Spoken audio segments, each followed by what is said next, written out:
Good afternoon. My name is David Williams, and it is truly my pleasure to welcome you to this very special panel discussion with presidents of leading academic institutions. This is part of the weekend program of the USC Alumni Association, the Washington, D.C. chapter. I am happy to serve as a co-moderator of this panel, and it is my pleasure to introduce to you the other moderator who will be working together with me. He is none other than Dr. Larry B. Luke. Currently, he's the director of the Office of International and National Student Exchange Programs at South Carolina State University, a unit that he established in 2011. He has served as a chief academic officer. That means as acting provost, as interim provost, and as provost at South Carolina State University from 2015 to 2021. As provost, Dr. Luke led the university through its recent 10-year reaffirmation and accreditation process with the Southern Association of Colleges and Schools Commission on Colleges, as well as he has been leading the university through its remote learning during the COVID-19 pandemic. A native of Tobago, Dr. Luke holds a Bachelor of Arts in Theology from Caribbean Union College, now USC, and a BA in History from Andrews University. He's from the class of 1988 of USC. He also holds an MA in History from Morgan State University and a PhD in History from Howard University. Among his publications is the book Identity and Secession in the Caribbean, Tobago versus Trinidad, 1889 to 1980. Dr. Luke has served as a pastor with the South Caribbean Conference of Seventh-day Adventists and as acting chair of the Department of History and Social Studies at Caribbean Union College. He's married to the former Sharon Pierre from Trinidad. They have a daughter, Charlene, who is in college. It's a thrill to be working together with Dr. Luke on this panel today.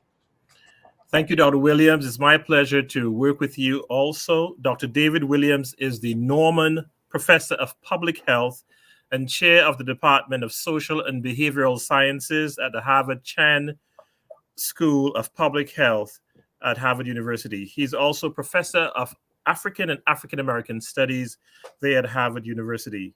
A product of Christian education, he received his early education in Seventh-day Adventist schools in St. Lucia. He's a graduate of the University of the Southern Caribbean, Andrews University, and Loma Linda University, and received his PhD in sociology from the University of Michigan. Dr. Williams is the author of over 500 scientific papers. His research has examined the ways in which social factors can affect health. He has been elected to the National Academy of Medicine, the American Academy of Arts and Sciences, and the National Academy of Sciences. He was ranked as the most cited Black scholar in the social sciences worldwide and as one of the world's most influential scientific minds. Dr. Williams has served on the boards of Atlantic Union College, Loma Linda University, and Oakwood University. Since 2014, he has served as an Associate Director of Health Ministries of the General Conference of Seventh-day Adventists. He's married to the former Opal Reed, and they are happy parents of 3 daughters and 2 grandchildren. If you would join me for a moment before we get going further, we'll just have a moment of prayer as we usher the program in. Let us pray. Loving Father, we thank you for the minds that you've given us. We thank you for the universities that we are associated with. And most of all, we thank you for the alumni of all these illustrious institutions.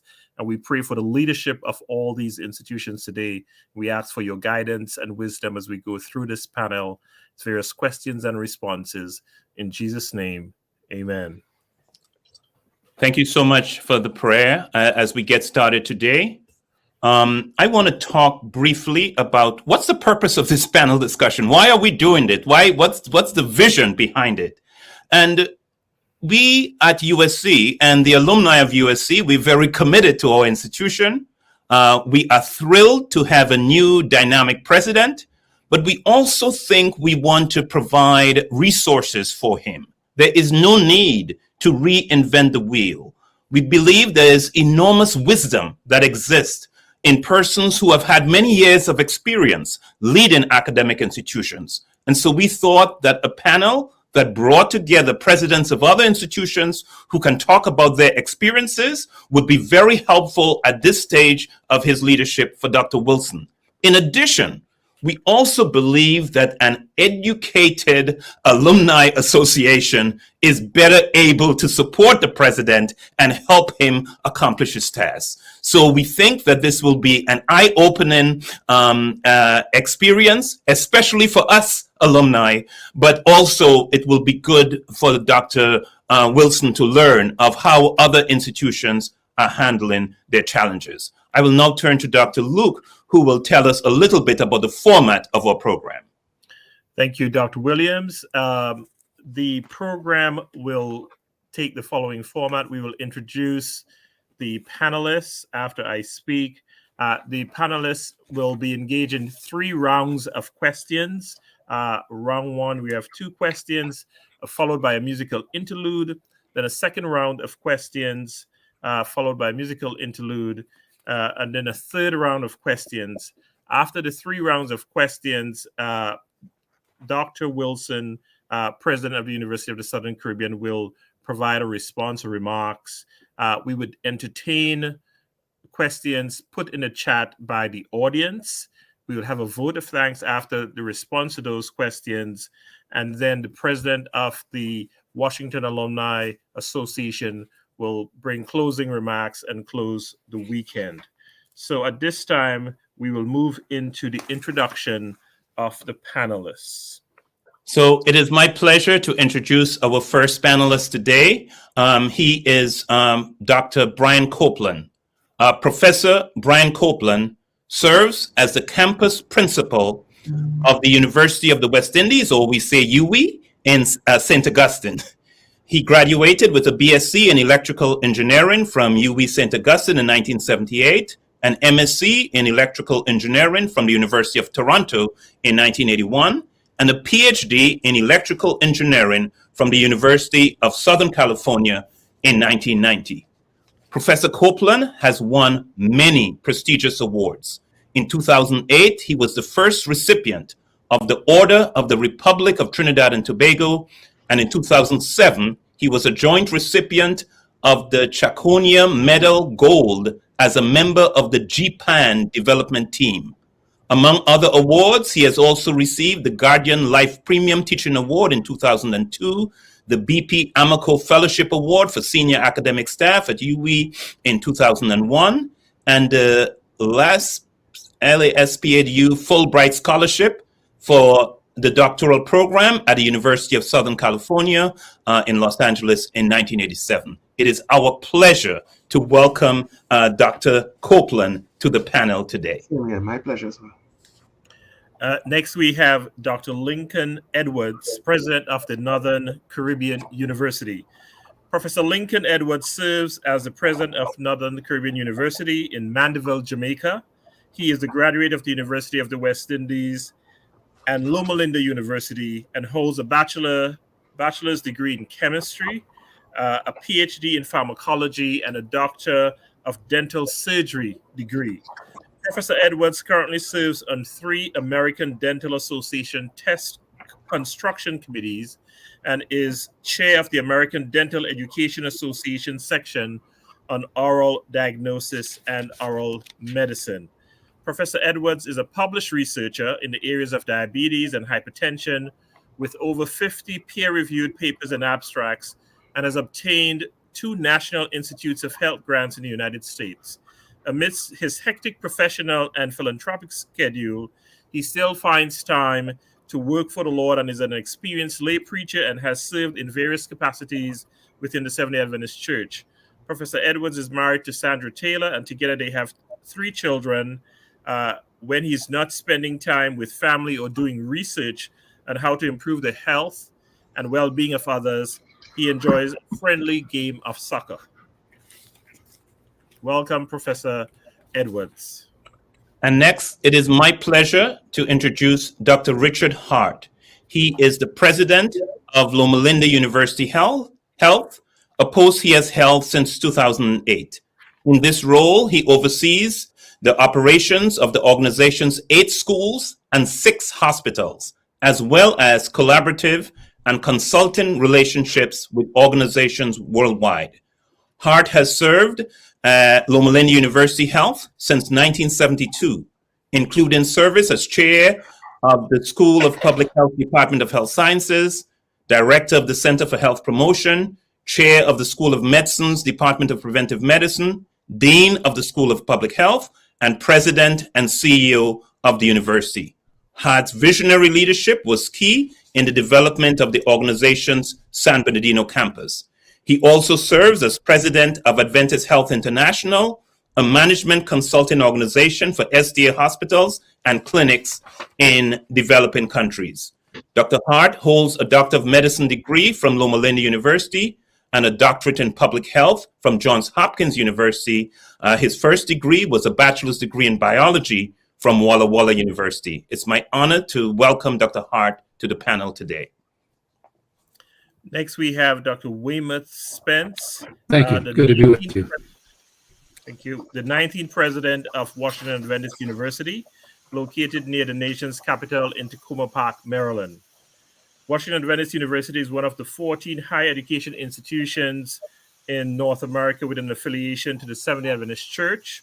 He began his presidency in January 2008, and during his tenure has put together a leadership team that elevated and transformed the former Columbia Union College to university status, and is continuing to build on the legacy of former presidents to elevate the university standing to one of international distinction.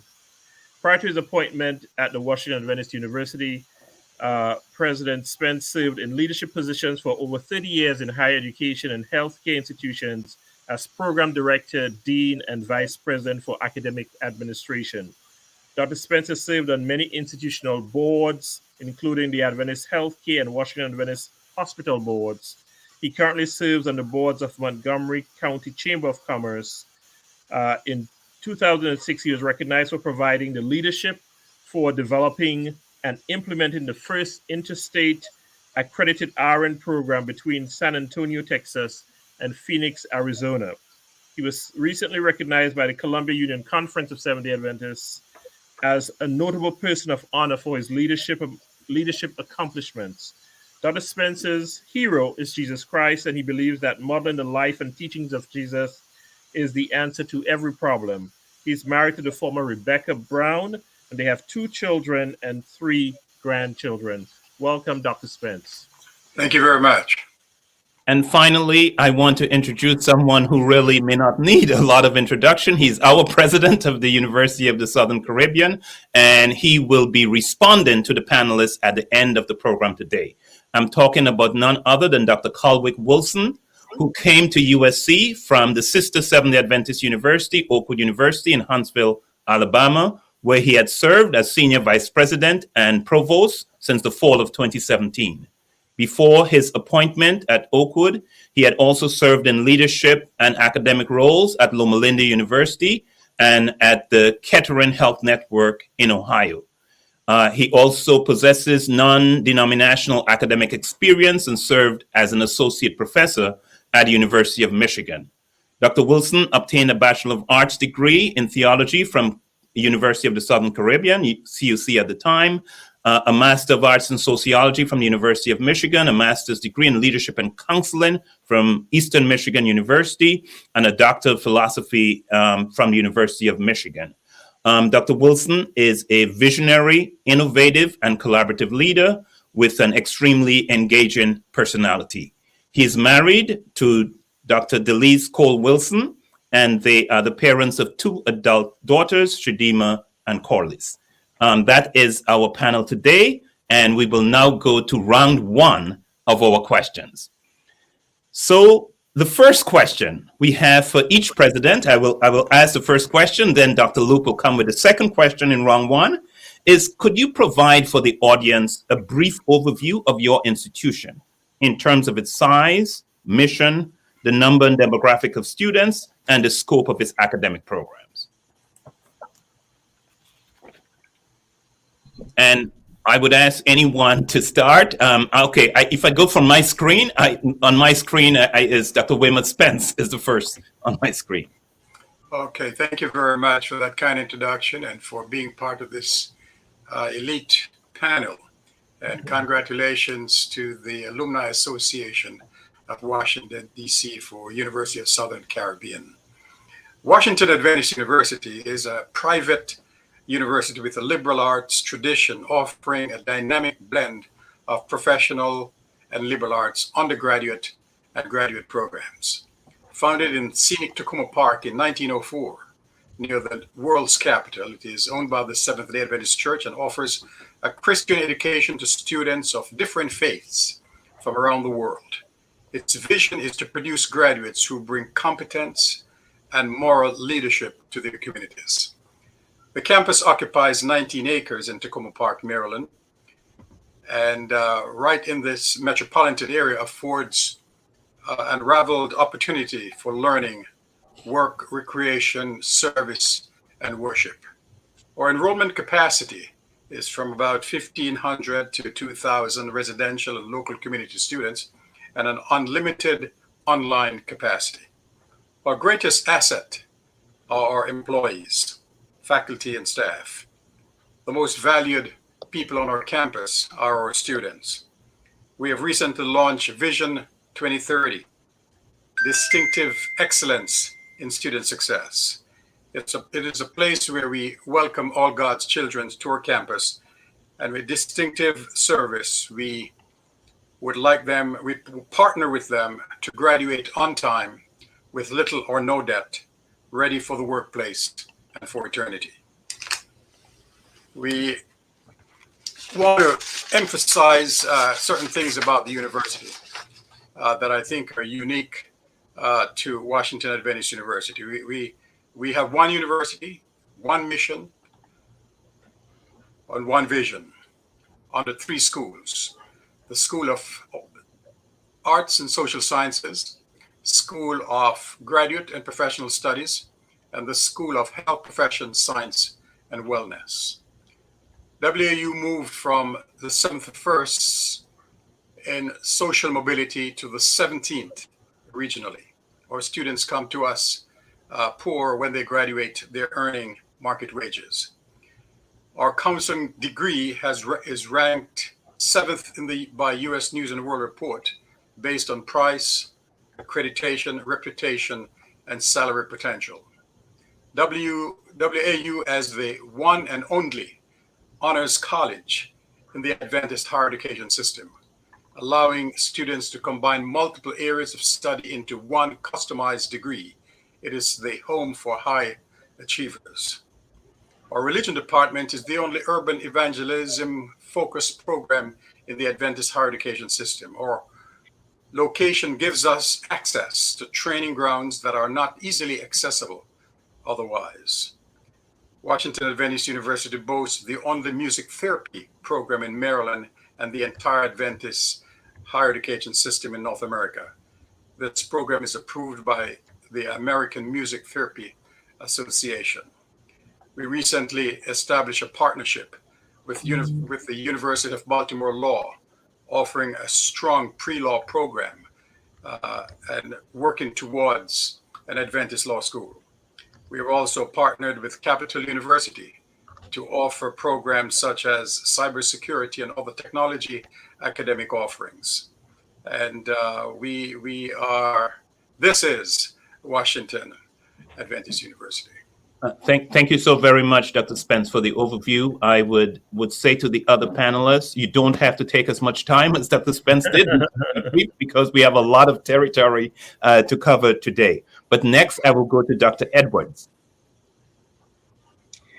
Thank you for inviting me, and congratulations to the USC Alumni Association for hosting this very important event and giving full support to your new and dynamic president. Let me just share a little about Northern Caribbean University. As the question was asked, we have about 444 employees, 113 faculty members, and 331 staff. There are 4 campuses, the main campus and 3 other extension campuses. The NCU, formerly known as West Indies College, has been operating for over a century, 115 years to be exact. And our mission is to offer quality Christ-centered education achieved through academic excellence, social interaction, spiritual and physical development, and a strong work ethic, thereby fitting each student for committed professional service to country and to God. And of course, we integrate faith and learning, as do all of our other sister institutions. The student population at NCU has been fluctuating in the last 2 decades. We reached a peak of over 6,000 students, 6,161 in 2009. And then in the last school year, we had a total of 3,439 students, 776 males, 2,657 females. And of course, we have 1,406 Seventh-day Adventists and 1,341 non-Adventists and 692 students who are non-committed.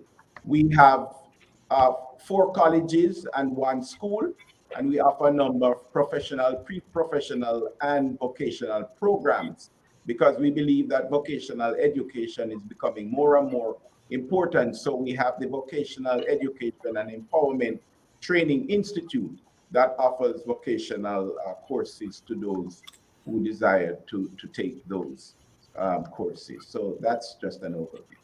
Thank you so much, Dr. Edwards. And next, I will turn to Dr. Brian Copeland to give us an overview of the University of the West Indies, St. Augustine. Okay, thank you very much. And I'll just move straight into it, given in the interest of time. The University of the West Indies is one of 2 universities that is federated in nature, in that it has campuses spread over many nations, completely separate jurisdictions. And the other is University of the South Pacific. The campus that I lead is at St. Augustine in Trinidad and Tobago, and overall UE has 5 campuses. UE was formed by Royal Charter in 1948 at the Mona campus, so it's 75 years old next year. And it was a college of the University of London, which changed not too long after its formation, when the other campuses started coming on board in 1960, 1962. It's currently ranked by the THE in the top 1.5% globally. And this particular campus leads the others based on a recent Webometrics study that was revealed to us. Its vision is to be an excellent global university rooted in the Caribbean. Its mission to advance learning, create knowledge, and foster innovation for the positive transformation of the Caribbean and the wider world. Its core values: integrity, excellence, gender justice, and student-centeredness. They have 8 faculties on this campus, spanning agriculture, engineering, humanities. Humanities and education is 1 faculty, law, science and technology, medicine, social sciences, and the youngest faculty is sport. The agriculture faculty actually precedes UE. It's 100 years old this year. We have 336 programs, 119 at the undergraduate level, and 217 at the postgraduate level. Our overall enrollment is roughly 50,000. That is all of UE. And on this campus, it's approximately 16,000 with 37% male population. Male enrollment. 92% of our students are Trinidad and Tobago citizens, and the vast majority of the remaining 8% come from the Caribbean. Every year, our intake is about 3,500, and we graduate about 3,000 students also every single year. That is the St. Augustine campus of UE. Thank you so much for that overview, Dr. Copeland. And now I'll turn to Dr. Hart to give us an overview of Loma Well, Linda. let me add, this is Dick Hart from Loma Linda. Our former students, former faculty, and board members. So it's good to see you all again. Loma Linda now has, as was mentioned, 6 hospitals, 8 schools, and about 1,200 doctors now in our faculty medical group here at Loma Linda. a total of around 17,000 employees now that make up our entire campus, 4,500 students. We are owned by the General Conference of Seventh-day Adventists, so we continue to serve the world field and feel a real connection with that. And through a subsidiary organization we have here, Adventist Health International, are connected with many of the hospitals in the Caribbean, including Davis Memorial in Guyana, Community Hospital in Trinidad, Andrews Memorial in Jamaica, and so on. And look forward to that continued collaboration as we try to strengthen our healthcare system. So it's a privilege to be part of this panel and to work with our colleagues, and particularly to see my friend Colwick assuming this responsibility. And we have great hopes for what this will happen to USC in Trinidad. So thank you for being with you. Thank you so very much, Dr. Hart. And now I will turn to my colleague, Dr. Luke, who will ask the second question in round one. Okay. Before we go there, we should have Dr. Wilson just say a bit about USC, Dr. Wilson. Okay. Just a quick bit. I know you have a response time. Go ahead. Yeah, just quickly. So I'll provide some more in the response maybe. But currently, USC has just below 3,000 students. We have of that 3,000 students, I must say that 73% of those students are not members of the Adventist Church. 27 of them, therefore, are members of the church. So we serve a population that is mostly not members of the church. So I'll say just that for now and leave the rest for later. Okay, wonderful. And so to each of you panelists, this is a question on the pandemic which has ravaged the world for the last 2 years and counting. How has your institutions responded to the COVID-19 pandemic? And please provide one negative and one positive impact that the pandemic has had on your university. So this is just briefly to bring us to what's happening around the world as we are dealing with institutions both in the US and in the Caribbean. One positive and one negative impact that the COVID-19 pandemic has had on your institutions. We'll start in the same order. All right, thank you very much. My one negative is that we were able to transition to virtual instruction and operation with limited face-to-face instruction with a limited and the positive is that it was limited infection and no deaths. The extreme positive is that faculty have now discovered that they are comfortable teaching online and that online instruction can be positive, can be a quality piece of modality in providing instruction. Thank you. Dr. Edwards. Yeah, so like Dr. Spence, the pandemic provided a catalyst for us to move to remote and online teaching. This is something we wanted to do for a while, but met with resistance.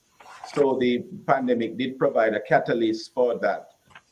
The negative is that a number of our students were impacted, especially in the rural areas, because there was poor internet service in these areas, and so they were not able to log on. So what we had to do was to make our computer labs available for those students to come on campus, those who were able to, and to use the Wi-Fi on campus. So that's a big negative. And also we are pleased that, most people survived the pandemic. Okay, thank you, Dr. Copeland. Yeah, just like everyone else, not surprised. The negative aspect was the growth the staff and student experienced in the transition to online delivery. We did that within a week. About 30% of our courses had some online component already when the lockdown occurred.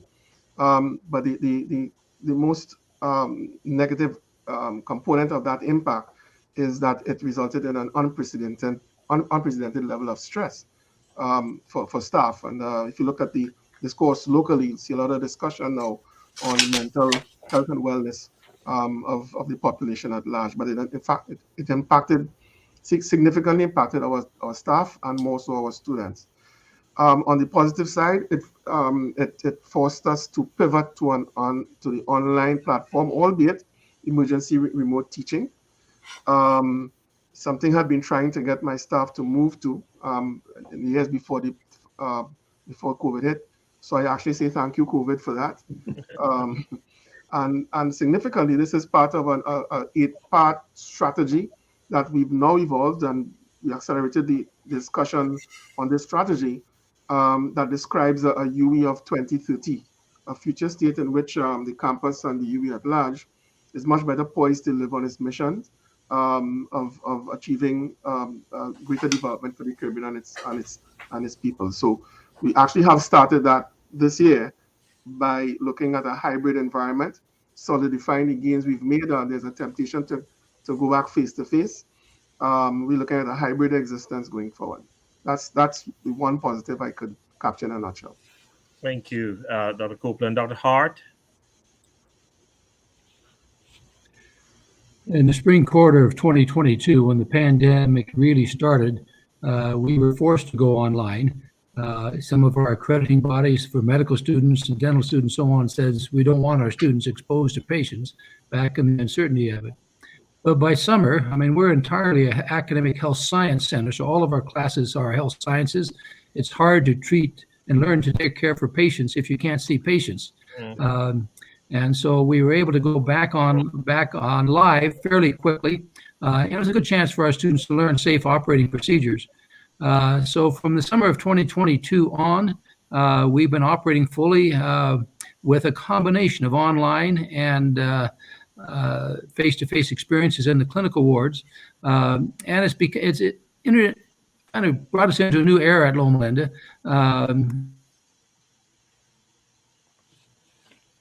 And so we will continue to do that in various ways, even as we look to strengthen the face-to-face contact, which is so critical in teaching the health sciences. So it's been probably a blessing in the long term, even though it was stressful during the transition. Okay, wonderful. And Dr. Wilson?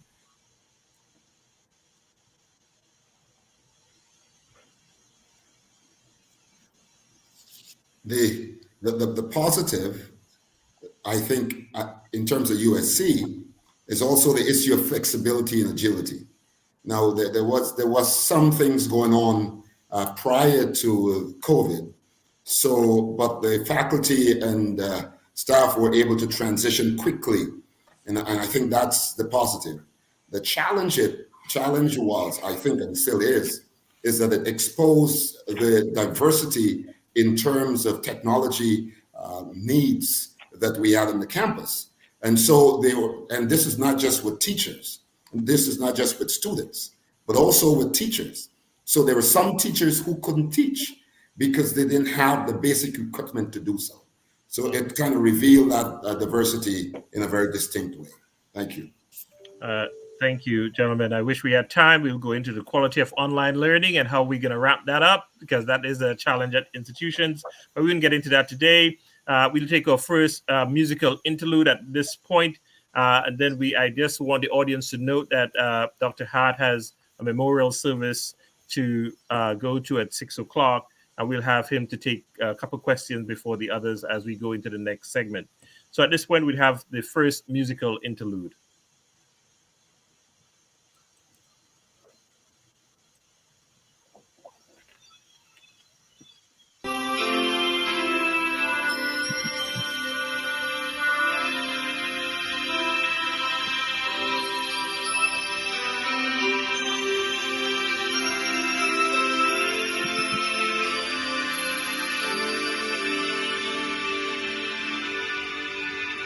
When you walk through a storm, hold your head up high, and don't be afraid of the dark. At the end of the storm, there's a golden sky, and the sweet silver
when you walk through a storm, hold your head up high and don't be afraid of the dark.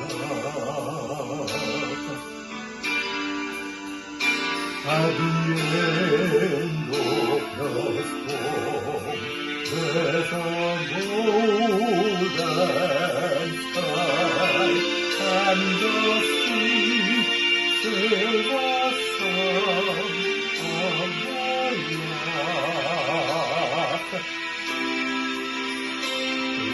Walk on through the rain, walk on through the wind, though your dreams be tossed and blown.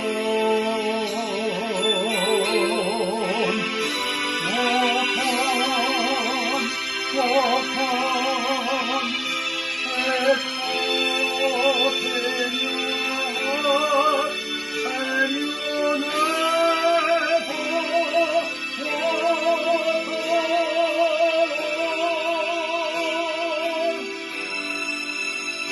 You'll never walk alone.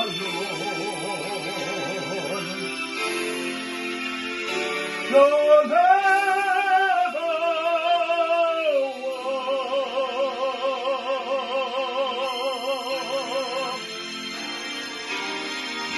walk alone.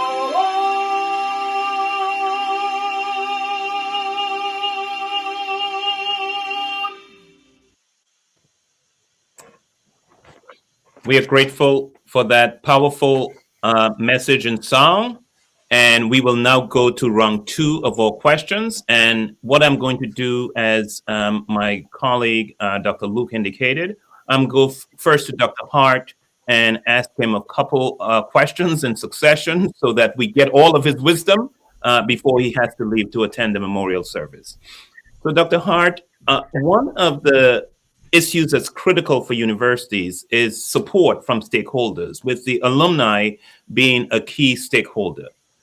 First, could you talk to us about what are some of the strategies that your institution uses to engage with alumni, and how successful have those efforts been, and what are the challenges and opportunities you see Loma Linda facing now and in the foreseeable future as you work to get alumni to provide financial support?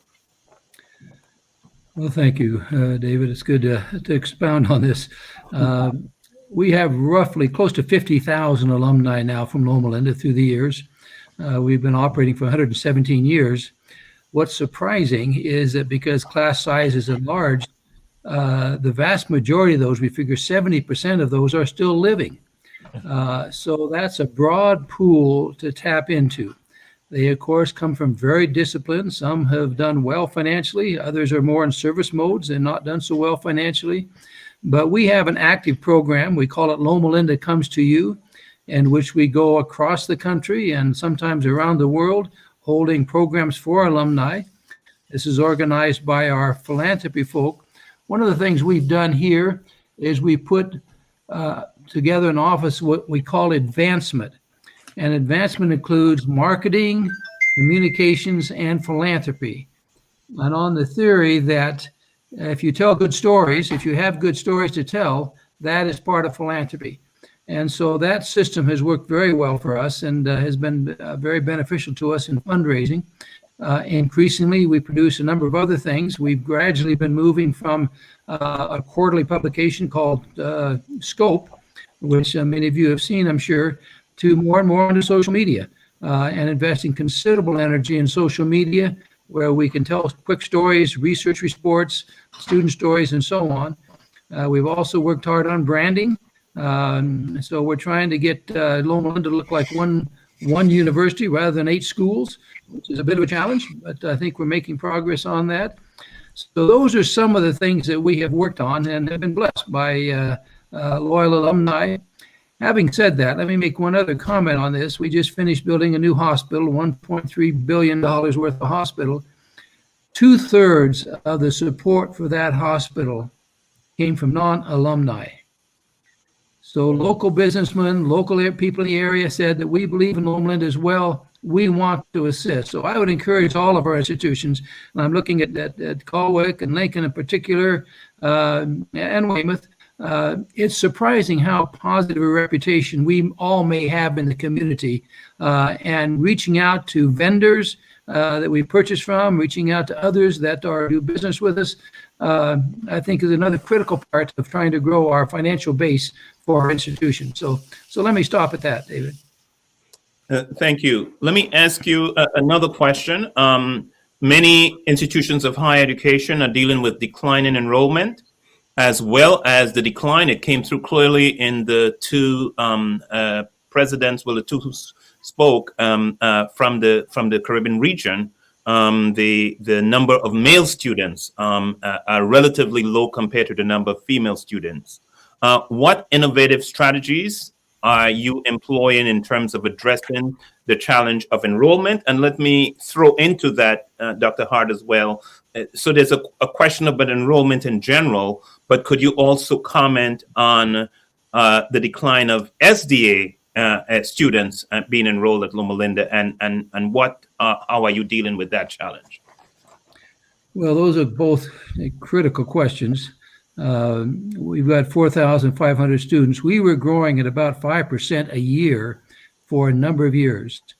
That peaked, I think it was in 2016, 2017, dropped back down fairly rapidly, and then is stabilized. So we had, I think, 4,700 students at the peak, and then came back down to about 4,500, where we've been for the last 5 to 6 years. Fortunately, we've not gone down, but we've also not gone up. And for all of those who know how to budget and balance budgets, that's not a good thing, because costs go up even while your students stay the same. So we've worked hard on trying to find Adventist students in particular. Weymouth is part of this from WAU as well, trying to find Adventist students in public high schools. Very difficult system. It's surprising how many Adventist families are not aware of Adventist higher education institutions and don't steer their students, their children in that direction. So the Association of Adventist Colleges and Universities invested considerable money. I think we're up now at around $600,000-700,000 a year in trying to do mailings to Adventist children in public high schools to try to tell them about our higher education institutions and recruit them to come in. But we've all faced what we're facing. Loma Linda's percentage of Adventists has gradually dropped. We're down to about 40% Adventists now. Varies widely by school. Our School of Medicine is still about 75-80% Adventist, but some of the other schools are down in the 20-30% range. So the question we all struggle with is, what is the balance? And as we shift that balance, we're starting to market more to Christians and even to mission consistent people that want to come study here. We have a significant number of Muslims and Hindus and others that say, we want to study on a conservative campus. We love it here at Loma Linda. But when you do that, then you have to put even more effort on trying to make an Adventist campus. So trying to do programming, trying to recruit faculty, trying to maintain the kinds of things you want to do to have an Adventist campus is critically important. We believe we're doing that fairly well, but we're always learning how to be more effective in our programming. We have a big emphasis on what we call service learning, mission-focused learning, engaging students in service learning activities in the community globally. We have about 800 of our students go abroad every year someplace. That's 20% of our student body that spends some time out on a mission trip of some kind. And that creates what we call teachable moments, a chance for them to get exposed to human need and really get embedded in the service mentality. Thank you so much, Dr. Hart. One last question, and then we will let you go.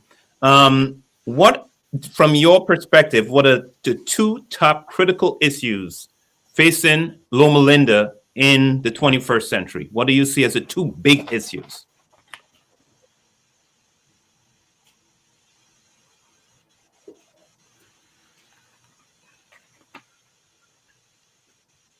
I think he's facing some technical challenges. I think, Dr. Hart, I'm not sure if you can hear me, but It seems that your screen is frozen.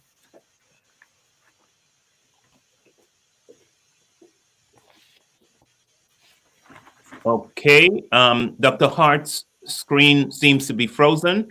I think we are thankful that he was able to join the panel. We wish him well as he goes to attend the memorial service that starts in a matter of minutes. I will go back to my round one, the first question in round two for all of our other panelists. So the first, I will go to Dr. Spence. Dr. Spence, support from stakeholders is critical for universities to thrive today, and alumni is a critical stakeholder. What strategies is your institution using to engage alumni? That's a very powerful question because they're key to the sustainability in higher education. What we have done is create a position called alumni engagement. We want someone waking up every morning thinking about what strategies can we use to engage our alumni, and some of the successful or some of the initiatives that they have implemented is increased social media communication and create campus and regional gatherings. Wherever we are having an Adventist meeting, we want to be present in order to gather with alumni. We have also established an alumni advisory board for institutional guidance and for program planning. We believe if they are at the table planning events, that they will be more engaged than just being talking heads. And of course, the usual alumni meetings, and we have done two annual alumni meetings a year. One is associated with athletics, which is called Homecoming, and then we have an alumni meeting, which is more university-wide focus. Thank you so much, Dr. Spence. Dr. Edwards, what are you doing to engage alumni? Well, as we know, lack of alumni support presents an existential threat to pretty much most, if not all, universities. And so at NCU, it is critical that our alumni play a very, very important role. We, like Dr. Spence mentioned, we have our annual homecoming event where we look forward to welcoming our alumni on campus. That has had to be virtual because of the pandemic for the last 2 years. We also have the Alumni Federation, which has several chapters scattered across North America. And they played a powerful role during the pandemic because when the pandemic hit, most of our students, or a significant number of students, rely on going overseas on these work programs to work during the summer to earn their tuition. Also, because we are in the rural part of Jamaica, the breadbasket, many of our students, their parents are farmers. Well, with the collapse or the closure of the tourist industry, farmers couldn't sell their produce, so there was no money coming in there. The students couldn't go overseas to do colporting or to work in theme parks or other areas. And overseas remittances were not coming either. So it was the alumni who stepped in, and they raised over $300,000 US that were able to provide well-needed scholarships for our students. And in addition, we also recently planned the NCU International Educational Development Foundation, so that alumni and friends of the university can make tax-deductible donations through the Federation, and that will be launched fairly soon. In terms of strategies, we have initiated conversations with alumni through an open door policy to the Office of the President and the alumni associations. We have published newsletters to keep alumni current. We certainly have also the Beacon magazine. Alumni provide mentorship for our students, and they get in touch with them during graduation. Also, we have had a number of alumni teaching at the institution, they have volunteered their time to teach specific courses. And that is particularly popular now that we are online. And so we are very pleased with that because that helps us to save some money. So rather than they making donations, they volunteer their time to teach. And of course, we have specific student scholarships that alumni contribute to. Some of these are named scholarships. Of course, I mentioned the newsletters, and also we relate to them online. They feel a sense of belonging, and many of them are provided scholarships. So we are grateful to our alumni for all that they do, and we look forward to more of them helping with our teaching, planning programs, with like homecoming and Feast of Light programs. We have alumni who are integrally involved in planning those programs, so that keeps the university family together. So those are some of the strategies we have employed. Thank you, Dr. Edwards. And then I'll turn to Dr. Copeland to talk about alumni engagement at UE. All right, thank you. Similar to what I've heard, what's here in the Caribbean, traditionally, alumni engagement is not as strong as in North America. Remember, UE evolved from an English system, and that's now growing there. It's growing very quickly there in the UK. But it's basically seen as originally as an North American US phenomenon. That being said, UE-wide, there are several alum chapters. The Alumni Association exists on each campus, and their existence is enshrined in the statutes of the university. So it exists. It's simply a situation where we have not seen the level of uptake that we really should have. And I have to say that having come through the system, I'm almost at the end of my tenure now. I can say it's only over the last 10 years that I've seen an acceleration in the interest of developing a stronger alumni association. We do have another office, apart from the Alumni Association office. There's another office, Office of Institutional Advancement and Internationalization, that much more actively drives the agenda for all things that you simply want an engagement with the alumni with. And I have to be crass and say part of that is in fact fundraising, but there's also the issue of mentorship that comes with alumni. We've taken pains to make it very clear that it's not just the fundraising aspect, but also the kind of relationships that could be built and the networks that could be built as well. The Alumni Association actually has a sort of a life of its own at the lower levels, because the alumni clusters that are self-formed by discipline or by hall affiliation. I'm actually right now in a Milner Hall, what used to be called Milner Hall, now called Freedom Hall group, a WhatsApp group that's like 150 or so. In all the alumni databases, about 70,000 for St. Augustine alone. For UE, it's approaching 200,000 in total.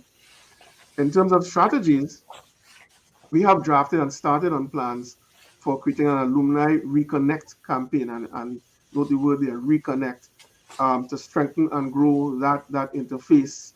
And that's as part of our alumni initiative and an 8-part strategy, I think I mentioned before, that targets a UE of 2030. In fact, there's an online platform through Graduate, which has it's dedicated to alumni engagement. It's used in many universities across the world. And we started working with Graduate in 2030 to support all the mentoring and networking that I spoke of before. In closing on this question, the alumni engagement is now a top priority project for the University of the West Indies. The St. Augustine campus made that recommendation and it was accepted. And we've been asked to formulate the plans to roll that out in very, very short order. So we are now starting, in a sense, we're restarting because we had many starts before that did not work out very well. Well, next couple of years will tell exactly how much success we have in this regard. Thank you. Thank you so much, Dr. Copeland. I'll now turn to my colleague, Dr. Luke, who will ask the second question in round 2. Okay, gentlemen. I think you may have touched on some aspects of this question before. How successful have those efforts been in alumni engagement? Professor Copeland, you shared that you're putting some more effort behind this and the challenges. So if you would focus on, gentlemen, the challenges that you face in the alumni engagement in the foreseeable future for the alumni to provide financial and other support. And we don't have to be long on this if you've already responded, but what challenges do you face for financial and other support? And then I think we'll go to some aspects of round three, Dr. Williams, as Okay. we watch the time. Okay. So who will be first? It's just fine if you want to add. I'll give a short. What I've noticed is that to be successful, one has to be persistent, consistent, and timely communication with alumni. Oftentimes, when I ask them, why are you not engaged? They say, well, just reach out to us and ask us what help you need from us. And therefore, we have launched a campaign that was called a gap fundraising campaign, where we're asking each alumni.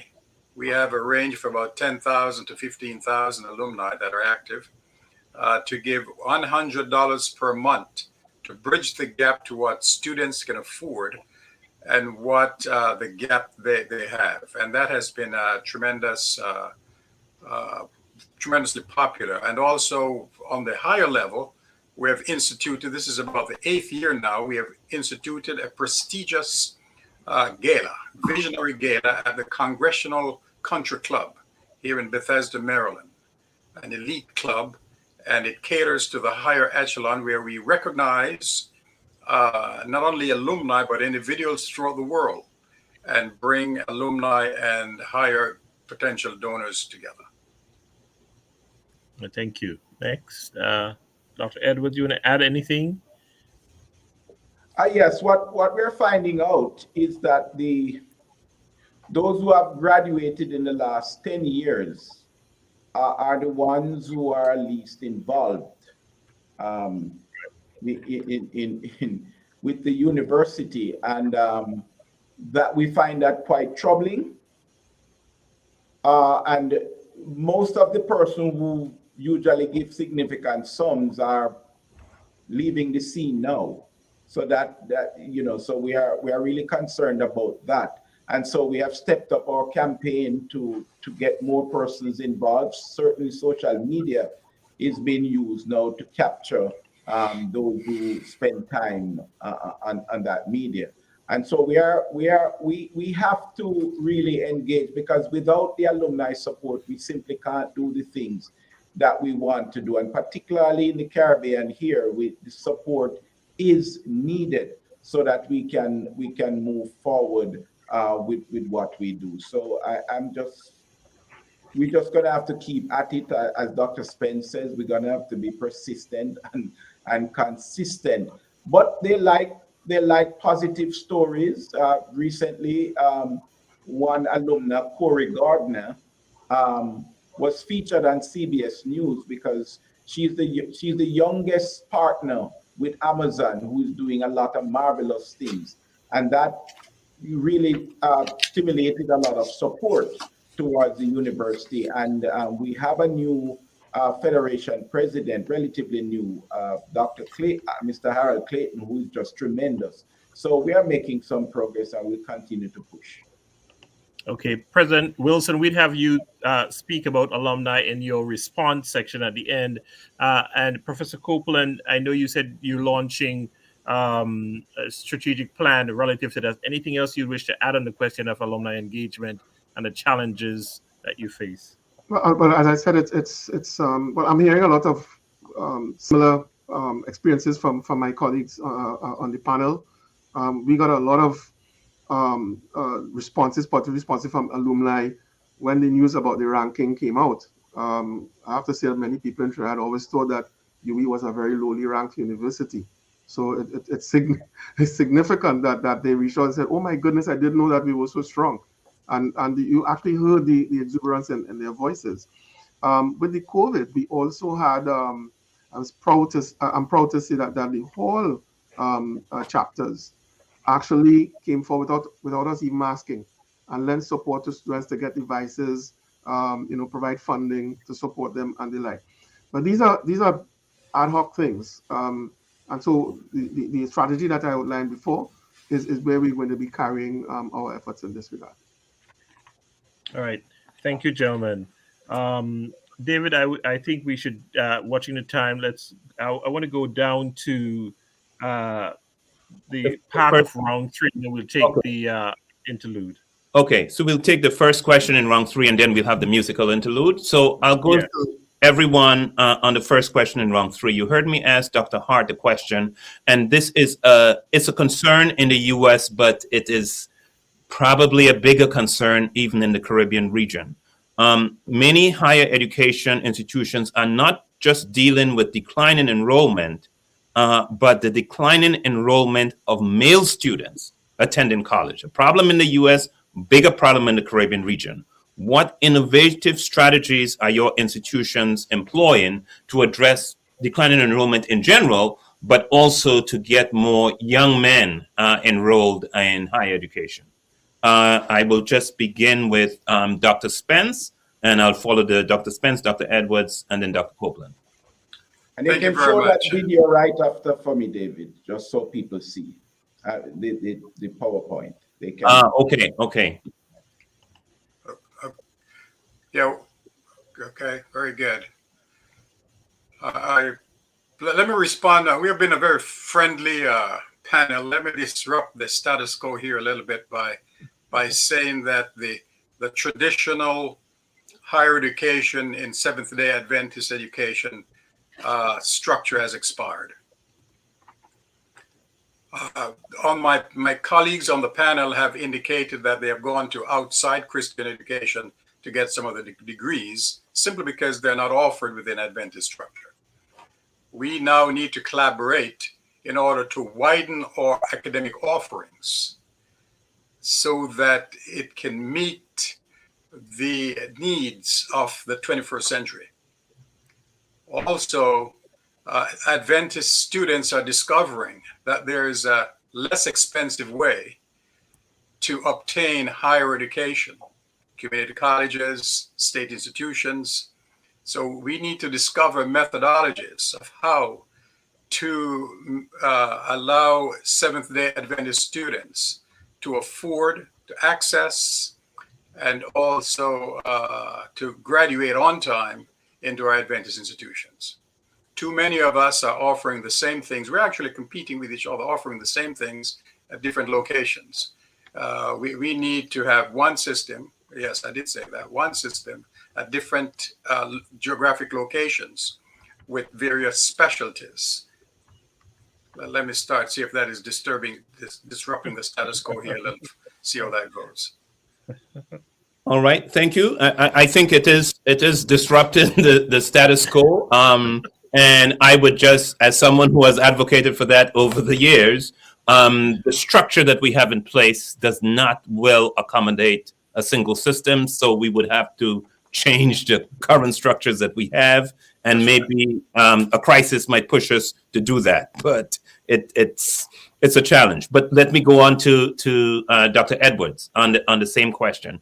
A challenge of declining enrollment and challenge of particularly male student enrollment. So to address the declining enrollment in general, we have our recruitment and admissions office host weekly application support sessions where parents, educators, and applicants can receive guidance on program selection and career decisions. We also have Instagram Live to interact with followers to provide information and answer questions about the various matriculation pathways and application process. And there are some programs on campus that males do predominate in. For example, communication studies and computer science. There's 60% male to 40% females. So by expanding those program offerings, we can bring more males into our school because they gravitate towards those programs. We have also launched a program called Rescue. It's an acronym for Restoring Every Student's Confidence using education. And this is aimed at providing support to students from underserved communities so that they can have access to a Christ-centered, values-based education that we know to be transformative. And that will also impact the rising crime rate within the country. We have also intensified our engagement of Seventh-day Adventist stakeholder groups to involve local youth zones, federation, SDA parents, secondary schools. We have built a relationship with them, and so we are present at the various youth rallies, camporees, sporting events, rap sessions. We are impacting them in any way we can to make sure that we get the message out that we are willing and able to provide their educational needs so far. And it's not just in Jamaica, but in the Atlantic Caribbean Union, which are co-owners of Northern Caribbean University. So those are some of the strategies that we have employed to counter this. And of course, the rescue program is bringing in males, and we need to intensify or find other programs that are targeted specifically to males. Because if you look at United Nations and some of these organizations, they target women, and they speak a lot about girls and women because of what happens, of course, in some of the Muslim countries and so. But in the Caribbean, it's a different experience. It is the males who are at risk oftentimes, and therefore need special programs to bring them into our education system. All right. And so, Dr. Copeland, I'll turn to you. And I'll just tell you about a paper I read a couple of years ago that showed a complete reversal. In the early 60s at UWI campuses, 80% of the graduates were female. And that report about 2 or 3 years ago, I don't remember exactly when, was suggesting a complete reversal. Almost 80% on some of the UWI campuses of the graduates are now female. What's being done within the UWI system to address the under-enrollment of males? Nothing very specific right now. I could say on the campus, right now UWI is really looking at securing its funding to make sure it keeps on surviving. That's the main focus right now.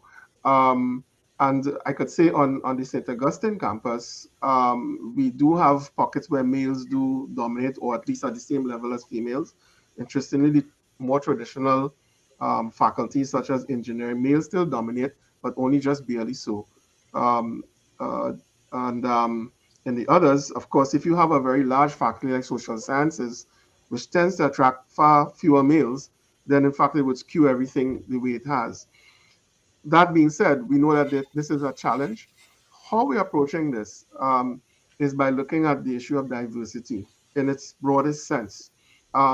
If a certain demographic is represented in the population in a particular way, it has to be reflected at the University of the West Indies, or in fact in any institution that is particularly public funded. But certainly in the interest of fairness, it has to be reflected wherever.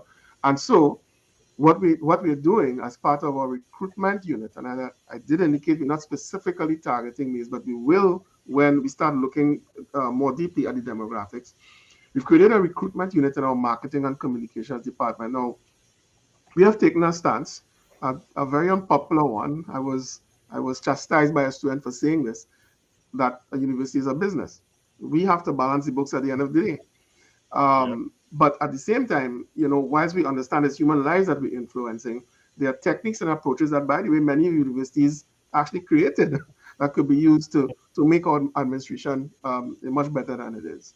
So this recruitment unit is going to take that perspective and apply marketing techniques to quote unquote fill the funnel, and we'll be looking at the different demographics, whether it is gender, ethnicity, which will be a very troublesome thing in Trinidad and Tobago, as you could well imagine, and geography, and looking to see that seeking to ensure that we have that balance going forward. In that, we think we will capture. I think that we will capture this particular gender issue, but it is quite worrying.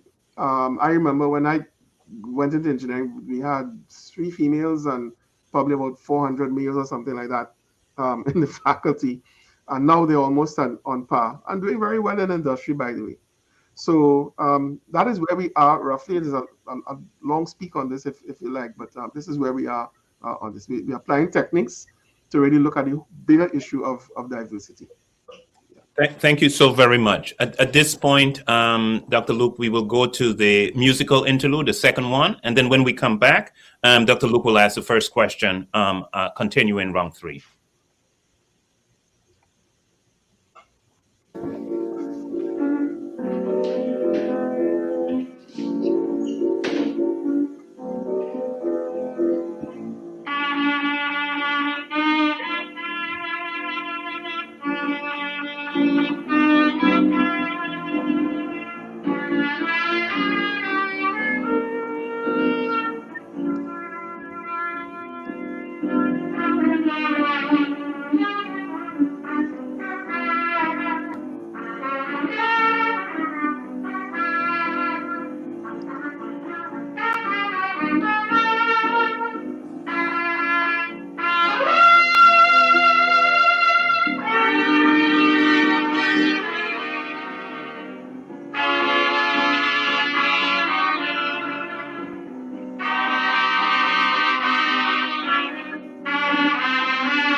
Thank you, Dr. Wilson, and thanks to the musicians for that interlude.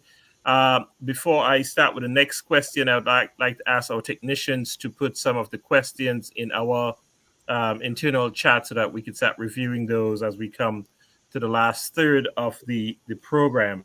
So for our Seventh-day Adventist presidents or president of Seventh-day Adventist institutions, some of this may have been hashed out a little bit before, but we'd really like to ask you, how are you dealing with decline in enrollment in Seventh-day Adventist students at your institutions? We heard from Loma Linda president, and so we want to ask the other Seventh-day Adventist presidents. And I think I'll bring Dr. Wilson in on this question at the end after the other two gentlemen speak. Let's go to Dr. Spence. All right, thank you very much. Dr. Copeland, I want to congratulate you, and don't feel bad about one student getting at you for saying higher education is a business. I have faculty getting at me because education is a fact. It is a business. It is a business. When I was first hired at Washington Adventist University, because of the decreasing population of Adventist students, they're not having as many children. I made it clear to the board of trustees that we must accept non-Adventists into our institutions. My philosophy is this: if Adventist education is good for Adventist students, then it's good for all God's children.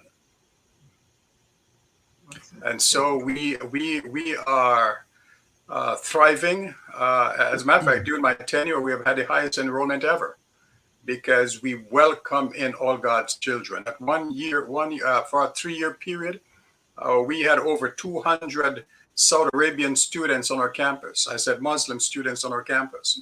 What an opportunity to give a sermon every day to them without words. And so we continue to grow the institution. What we're doing right now is pruning. We are eliminating academic programs that students are not purchasing and trying to find link or offerings with industry so that we're offering programs that students can get a job upon completion. Because every one of our students, and I ask this to every freshman class, what do you desire at the end of your tenure? And they said, we'd like to have a job. And so we are linking liberal arts with professional-based programs into job or continuing education in the professional schools. And that is what is helping us to thrive, because we are not narrowing down our offerings. We are keeping the brand alive. We are a Seventh-day Adventist institution. And relative to the male, we are not troubled by that too much here. Our largest program is nursing, and most times the females get into nursing. So, that creates an imbalance.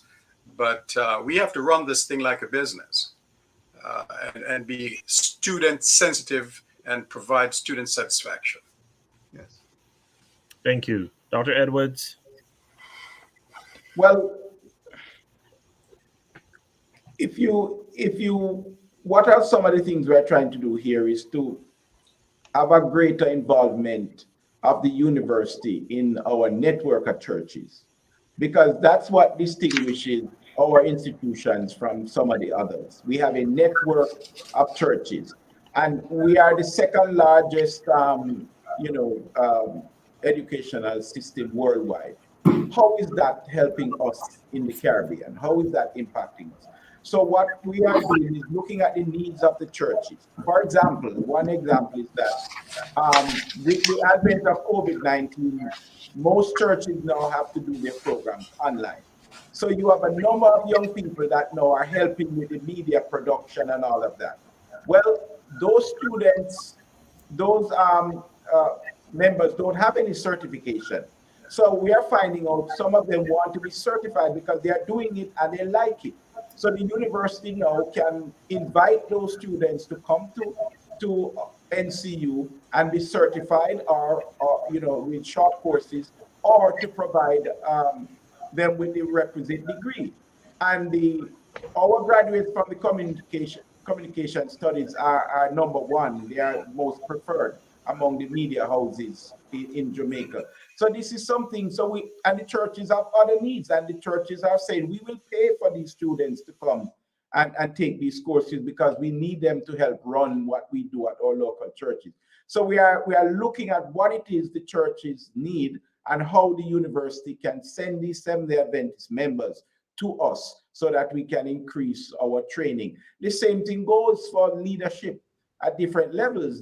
Everybody needs certification now. So short courses, certification is something that we are looking to pivot to now to satisfy the needs of the church, and then use our alumni who are members of those churches to help encourage the Adventist students to come our way. And I think that this will help us going forward so we can increase the pool of Seventh-day Adventists.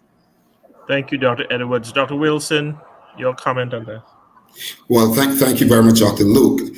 As I mentioned earlier, we have a captive audience, 73% individuals who are not members of our church. We have a number of about 27% of our faculty and staff who are not affiliated to the church.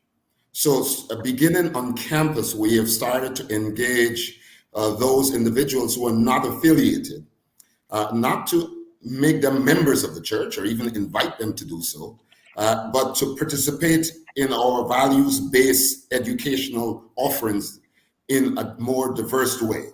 So we have launched a campaign where we have engaged with these students to have them participate more in the life of the university, to experience the spirit of the campus.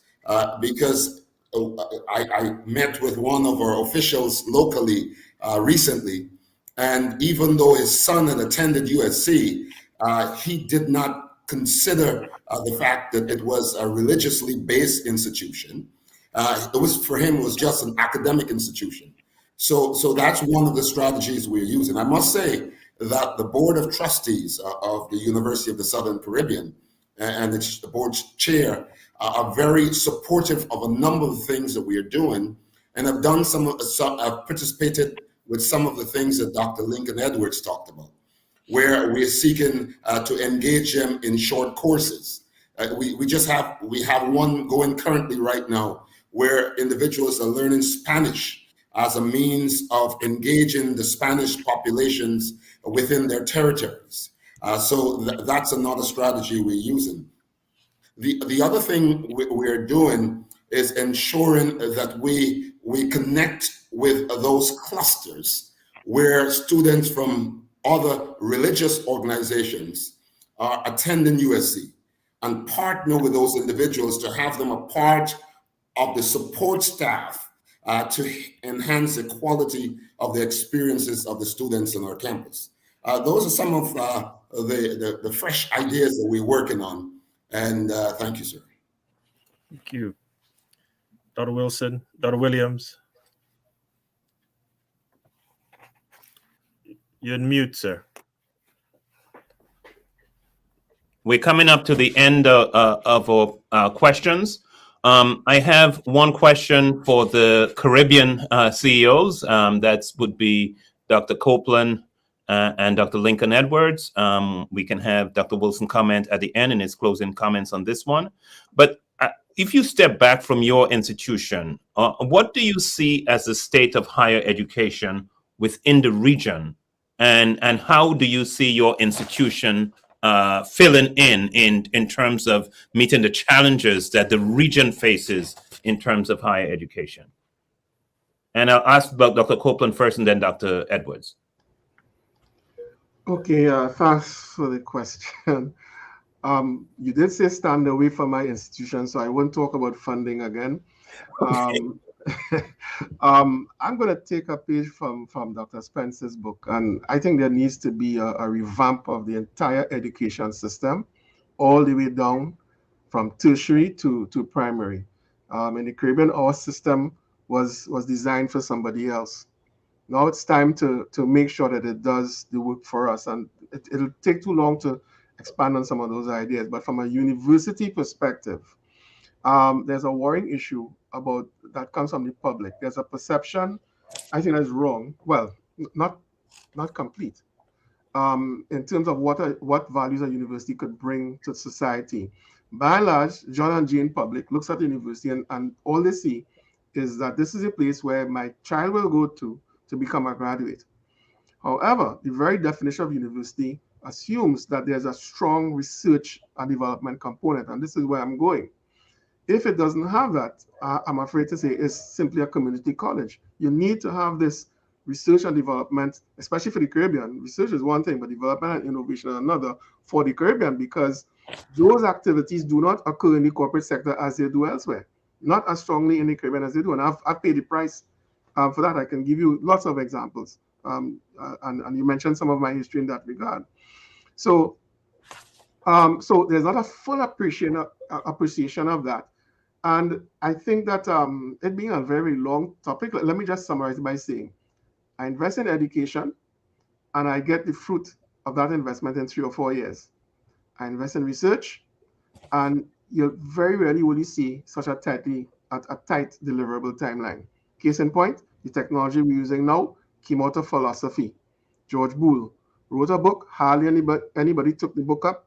80 years later, a guy named Claude Shannon walks into a class in philosophy, engineer doing philosophy, and lo and behold, a light went off in his head, and he translated George Boole's philosophical work on logic into the logic for digital electronic systems. And you have the whole digital revolution taking place from that. 80 years. What's the value of George Boole? Only recognized 80 years later. So that's a challenge, because for the university to play its role in really helping societies to grow and develop, that RDI component needs to be fully supported. The primary role for Caribbean institutions, I think at this time, beyond education, because I think we do that quite well. There's a need to reach some more, there's a need to improve it some more. But I think the biggest development is in this area of how do we harvest and nurture and then harvest the research and development component. So we have to do all that is necessary to strategically focus research on regional issues, and more importantly, play a major role in creating meaningful impact in Caribbean societies. On this campus, so forgive me for going this way, as an example, we are heavily focused on identifying and commercializing marketable intellectual property that's created there. And to this end, we have created an innovation pipeline that will take potentially innovative concepts from staff, students. I've told my staff, I don't care where they come from, and engage in development work to carry those projects to commercial readiness. And the long-term aim is to see us contributing to the growth of a new economy across the Caribbean that is driven by foreign exchange earning, highly competitive medium, micro, small, and medium enterprises led by our graduates. I think that this is a challenge that all universities must face because, in a sense, it's like us learning, a society learning at the same time about how do you move from being a developing nation closer to developed status. So that's my contribution. It's the best I could do in the short time available, but I do believe that this is a major activity that needs to be undertaken. Yes, a lot of important insights there. Thank you so much, Dr. Copeland. Dr. Edwards, from your perspective in Jamaica. Successive governments in Jamaica have bemoaned the fact that there is a decline in values throughout the society. And I suspect this is true for other Caribbean islands. So how do we counter that? So our values-based system of education that we offer at NCU and throughout our sister institution is critical in this time and in this age, because corruption has restricted the growth of Jamaica and other Caribbean nations. And we need to produce ethical graduates who can be relied on. And so governments are looking to us to provide those because we are the values-based educational system here. So that is critical. Secondly, there is a published UNESCO report that says that for any developing country to sustain development, 40 to 50% of its population must have access to tertiary education. Jamaica has ambitious goals for 2030 and reaching first world status. But what is the reality? In 2005, 2006, the registration rate for tertiary institution in Jamaica was somewhere around 29%. In 2017, right, it was 28.5% according to one report. And in 2021, it was 27%, way below the 40 to 50%. So even though we have these lofty goals, the reality is that there is not sufficient access of our people to tertiary education. And part of the reason is because there has been an undue focus on public education, but there is capacity in private education. So NCU has a capacity to absorb so many more students to help reach that 40%. That is the benchmark.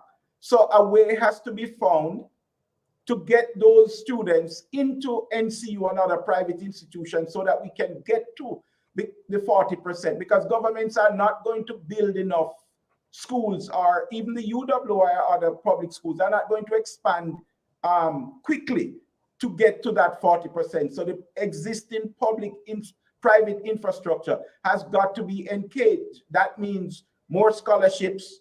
Well, recently, Professor Orlando Patterson from your institution, David, from Harvard, led a report in Jamaica, the Educational Transformation Report. And one of the recommendations they made was that instead of asking students to provide 2 guarantors to access student loan, they recommend reducing that to 1. And the government of Jamaica acted quickly to reduce that. So hopefully now more students can get access to student loans and take that money and come to NCU.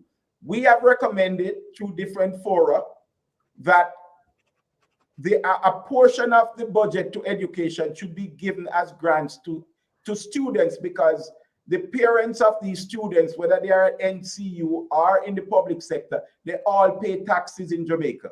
So those students should have grants, and then they should use those grants to go to UWI, NCU, or whichever institution of their choice. This will create competition among the institution for students, and that will improve the quality of the educational system.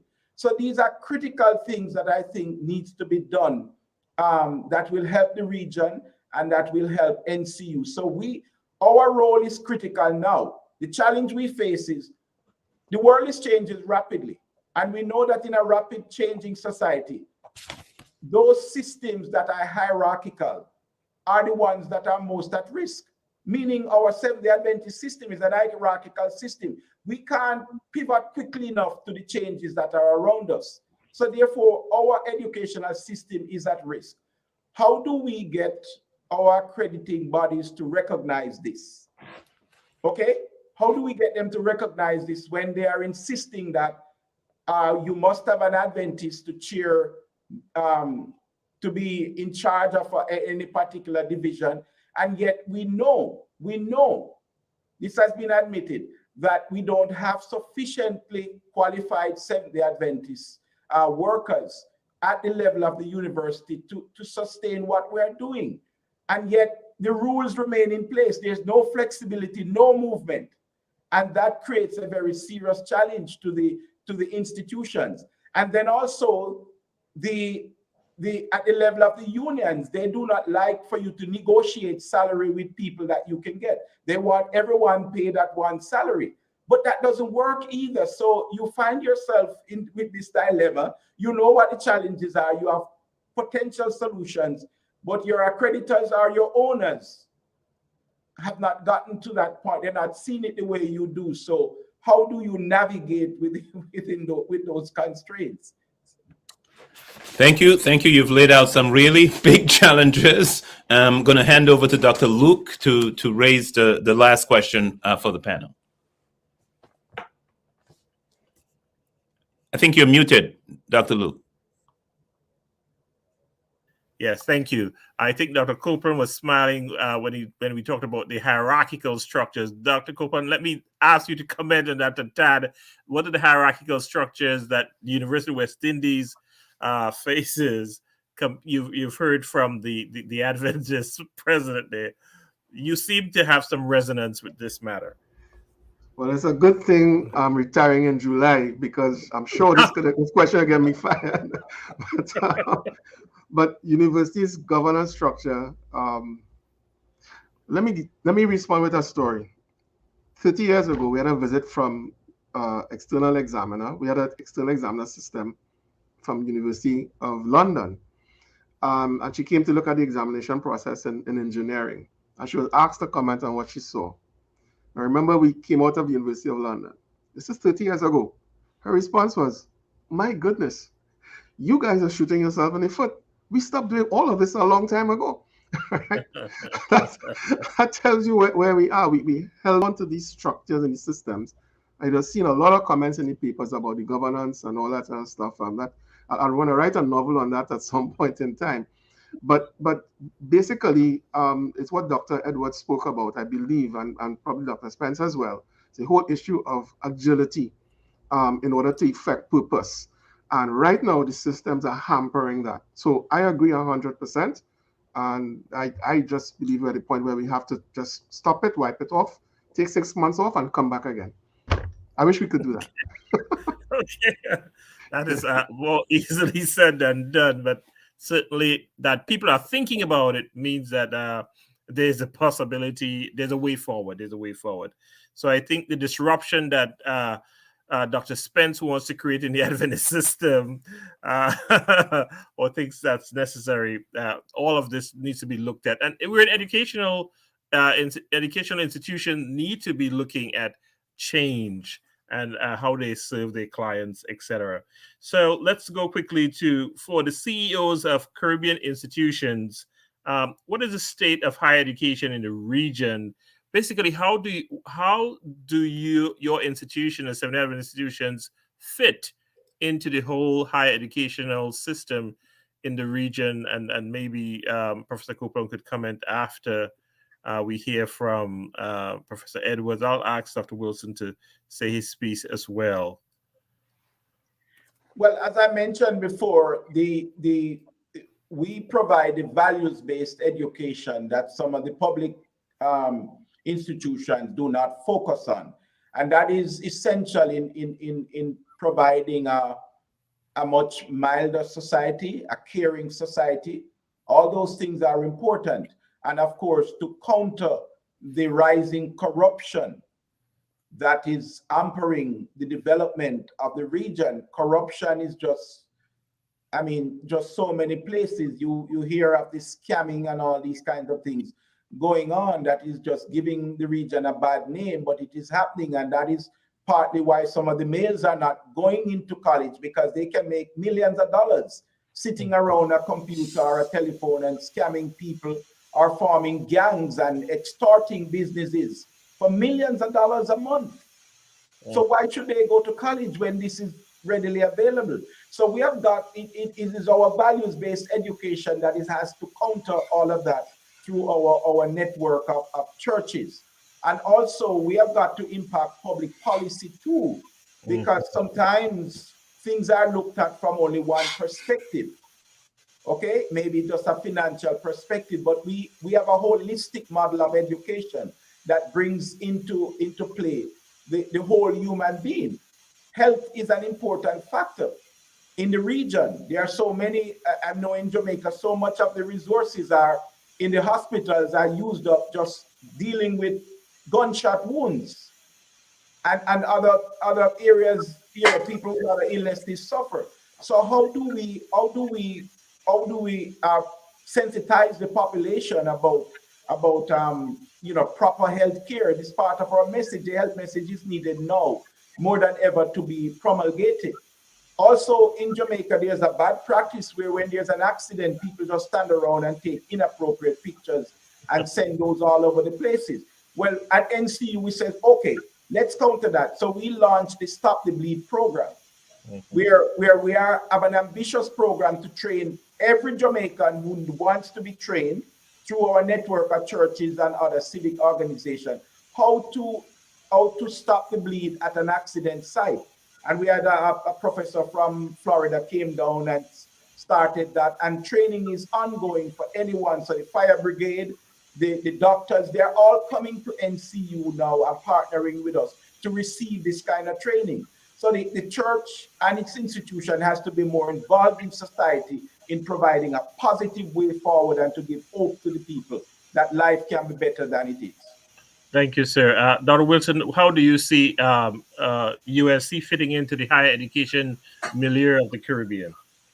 Well, thank you. I think USC has a unique opportunity to provide some of the things that Lincoln just talked about, Dr. Edwards just talked about. We have a certain orientation, a certain philosophy, but for the most part, that orientation and that philosophy is shared and known mostly by us, and so it's restricted to the people who are talking about this. I think we definitely have to have a way of reaching the community, not only with our philosophy, but the way we practice the education that we deliver.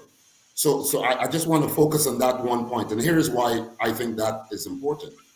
The relevance of Adventist institution in the Caribbean has to be known and experienced in the community.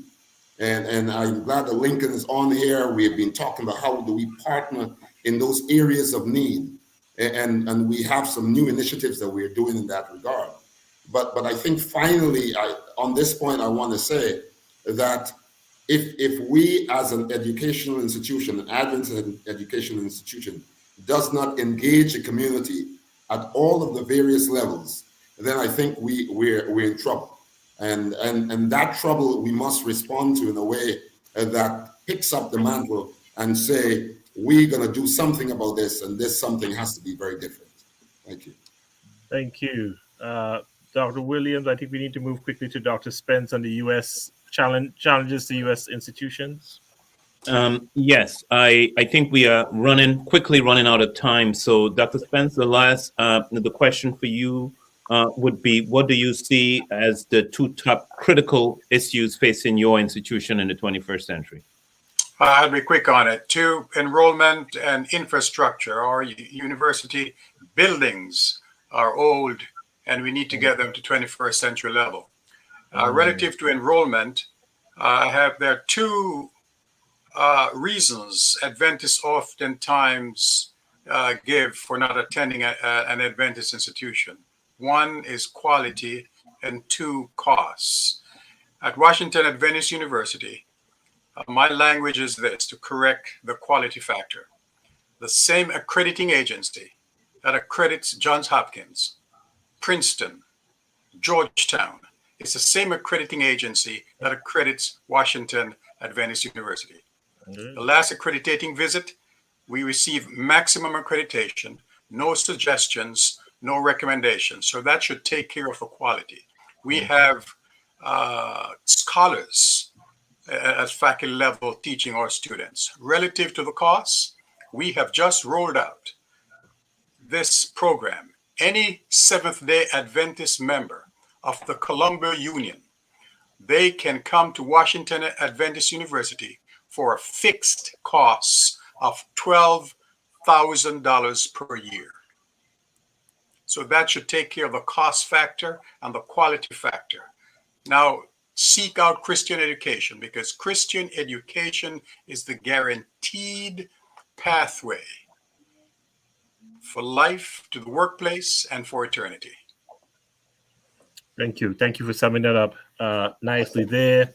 There are 2 questions that we'll place in the chat to honor those who have stuck with us through this wonderful engagement with the presidents of these universities. We do want to bring on Dr. Wilson to give some responses and to answer questions that to respond to issues that we could not ask him. But in the chat, gentlemen, how much is an entrepreneurial university paradigm entrenched in your strategic planning process? How much is an entrepreneurial university paradigm entrenched in your strategic planning process?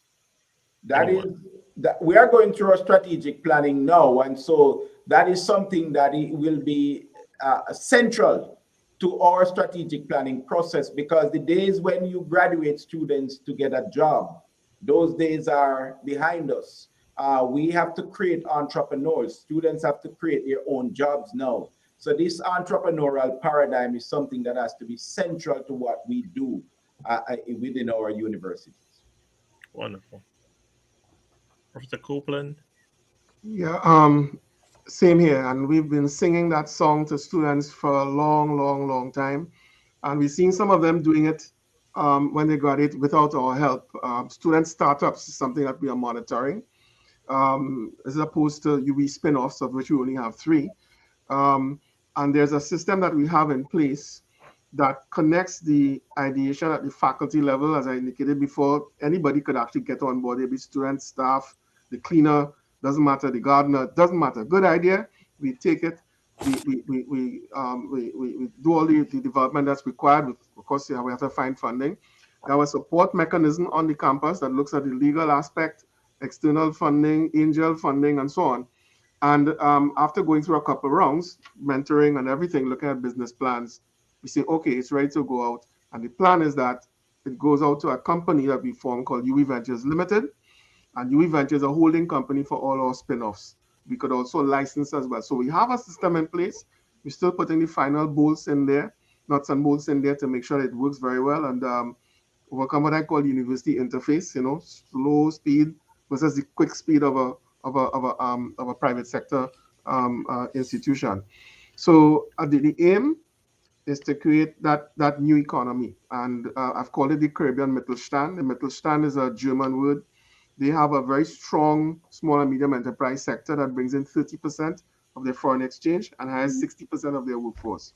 And we've used those numbers to say that that's what we need to do in the next 15, 20 years or so. So it's a university activity leading to a societal impact. Wonderful. Dr. Luke, I was going to throw out just 2 questions, and everyone doesn't have to respond to it, but anyone who wants to jump in. There was a question about, there was mentioned the need for research and development within the region at its institutions. what are the opportunities for funding for research, especially within the Caribbean region? That's one question. The other question was building on the point we've talked about. All of our universities have pivoted to virtual education. And so you need strong computer technology. Are there ways in which you can capitalize on this pivot, not just for digital education, but for community computer technology training within the region more broadly? So anyone wants to jump in? Research is critical, David. As you know, you're a researcher yourself. But funding needs to be increased in the region. I mean, during the pandemic here, we had one researcher at NCU who looked at what was happening with domestic violence among women. And that paper that was published was featured on the World Health Organization website. So we have the ability to do good research. And even in the area of innovation and technology, again, we have students from the region who have gone to the International Business Model Competition. And in 2018, 2 Caribbean universities came first and second in the International Business Model Competition. And the 5th place team was Johns Hopkins. So this is the quality innovation. NCU was first, UWI was second, but those are 2 Caribbean institutions dominating the world in innovation and technology. And as Professor Copeland said, starting at the university and going out into society. So we want to call on the governments and also the private sector to do more to fund research, because our people have the brains, but they need the research support to get their ideas out there into the marketplace. Thank you. Anybody else on any of the questions? Just to add to that, so forgive me, that if you look at it from a statistical perspective, I could say for Trinidad and Tobago, which is low on the innovation index compared to even Jamaica, compared to, in fact, all the islands of the Caribbean is the lowest. 0.04% of GDP spent on research. US, 4% of GDP spent on research. That's the quantum percentage-wise one thing, the quantum is another. That tells you we're not doing enough to maximize the intellectual capital of our people. Yes.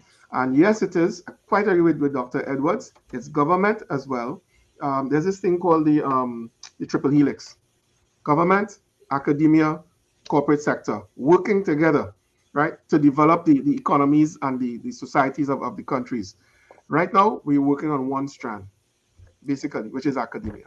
So don't want to take too much of that, but I could speak all night on that topic. Okay, thanks. Fully supportive of the technology. We are in the 21st century, and we cannot allow our students to come in with increased technology that is below the university level. When I went to school, food was the issue. Nowadays, Wi-Fi is the issue. And we must be 21st century ready for our Gen Zs coming into college. And again, David, even with the technology, our people have the ability. The learning management system that we are using now at NCU was developed by students at NCU. And that management system is being used by several institutions in Jamaica. So our people have the ability to create and to innovate, but they need the support, the infrastructure, as Dr. Spence spoke about. For the 21st century student is just not there. We need to invest in that infrastructure so our people can unleash their creative energy and compete with the best in the world. Do you know how satisfied I felt when I spoke with a manager, a Chinese manager at one of our bauxite company in Jamaica? And he said to me that they took about 50 students from Jamaica to go to China. And those students were outworking the Chinese in China. So our people can do it. Our people can compete with the best in the world, but we need to give them the infrastructure and the support needed and believe in them. Thank you, thank you, thank you. At this point, Dr. Luke, should we go to Dr. Wilson? Yes, we need to go to Dr. Wilson as we're coming on a 2-hour mark, and we want to thank the audience for the question that they have put in the chat. Dr. Wilson, we want to give you a chance to respond or share anything you'd like to share on any of the issues that we posed that you didn't have a chance to respond to, and just say anything you'd like to share with the panel and with the audience of alumni. Well, thank you, Dr. Luke. I want to thank again the Washington, D.C. Alumni Chapter, President Phillips and the team for pulling off a really great weekend. I mean, we like this at USC because we think that it allows us to engage with our alumni in a way that is needed. So thank you again to the team for that work. And then I'm grateful to my colleagues. Dr. Spence, it's great to see you. And Dr. Copeland, I'll walk over to your place sometime soon. And Dr. Lincoln, we continue to partner. And Dr. Hart, who departed, I'm grateful that you took the time to share with a neophyte some of the insights that you already have gained from your collective years of experience across these universities. And with that in mind, I want to say that what we're doing at USC, at least since I've gotten here, is really to understand the beast, the institution that we're serving here at USC. And I must say that I'm excited that we have a committed group of individuals who are working daily to meet the goals of our institution. Now, I must say also that they are doing this with limited resources. Now, limited resources. I don't think you understand what I just said. You just heard words, but these individuals are working with, I don't know how they survive, a living wage that is a challenge to them. But their commitment level is so high that they show up for work every day. And as a result of that, we have a team, and I join Lincoln in saying that we have a team that is ready to go. And when you think of resources here at USC, it's not just the salary and compensation piece, but it's a resource of time. So we have a lot of individuals who are interested in research, for example, but their teaching load is so huge that they have little or no time to even think outside of the classroom. So we're struggling with that reality. But in the midst of that, we have this fantastic opportunity to engage with our alumni. And I know that the interest of time, so I'm going to cut a lot of things I was going to say. But let me just speak quickly on alumni engagement. Loma Linda comes to you, Dr. Hart called it. We call it the Get on the Bus campaign. And the point we're doing there is to engage our alumni in terms of not only financial, but in terms of their skills that they can bring to the university. And we've been very successful in that. By the way, the Get on the Bus campaign to date is over 1 million TT dollars, with over 75% of it actually collected in cash already. So we're grateful for our alumni. And as I said in greetings and remarks earlier today, the Washington, D.C. Alumni Chapter has contributed significantly to that sum. And so what we're trying to do is to position our university to relate to our alumni. And so very soon we will be advertising for a new position that will capture the alumni piece and the advancement and development piece within the context of reaching out to government and civic society and our external stakeholders at large. We're excited about that to the point that we are also looking to contract with alumni in the United States and in the Caribbean who will be our point persons to help to navigate that space in terms of alumni engagement.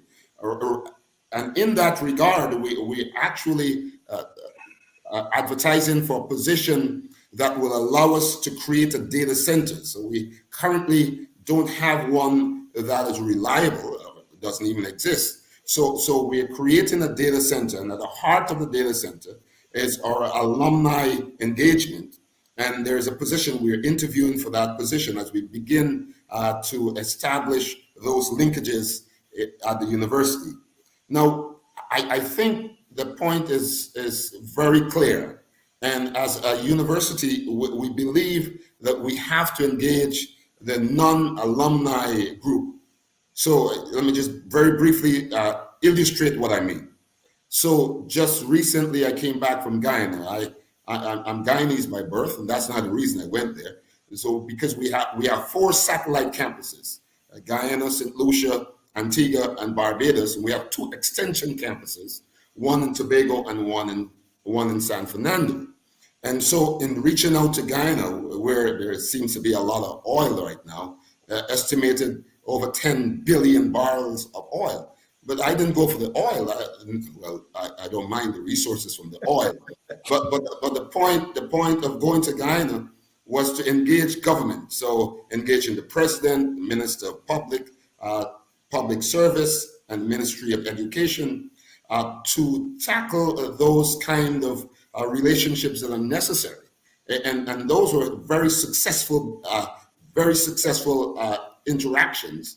And at the appropriate time, we'll announce the fabulous results from those interactions. And when it comes to the relevance of the university within the community, I think that's a big issue for us here at USC currently. So using the Guyana visit as an example, meeting with the Minister of Labor and Minister of Local Government, those meetings were very strategic because of the relevance of our educational offering to the needs of people within the community and in the country at large. And so we have developed those partnerships to allow us to provide those short courses, those specific skills that people need in a growing economy like Guyana, for example, that will allow us to participate in the growth of that economy over time, and also to be a part of the experience of what happens with our students as they enter into the workplace with relevant job skills.